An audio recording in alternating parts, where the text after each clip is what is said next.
છું કલરિયા રથિયા. આજની ઇન્ફોર્મેશન. આપણા શરીરમાં આવેલ કિડની મહત્વનું અવયવ છે. તે આપણા લોહીને શુદ્ધ રાખે છે. કેટલીક ખરાબ આદતોને કારણે કિડની ડેમેજ થવાના ચાન્સીસ ઘણા બધા રહેતા હોય છે. આ વિશે હું તમને માહિતી આપવાની છું. જેટલો બને તેટલો આ વિડિયો શેર કરશો. સૌથી પહેલા ઘણા બધા લોકોને નાની મોટી સમસ્યા હોતી હોય તો તે મેડિકલ સ્ટોરેજમાંથી પેન કિલર લેતા હોય છે. આ આદત ખરાબ આદત છે. ઘણા બધા લોકો બહારનું જંક ફૂડ ખાતા હોય છે તો તેના કારણે પણ કિડની ખરાબ થતી હોય છે.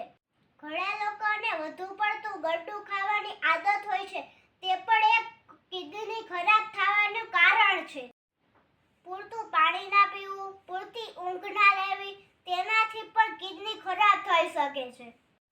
માટે પૂરતું પાણી પીવું જોઈએ અને 8 કલાકની ઊંઘ લેવી જોઈએ.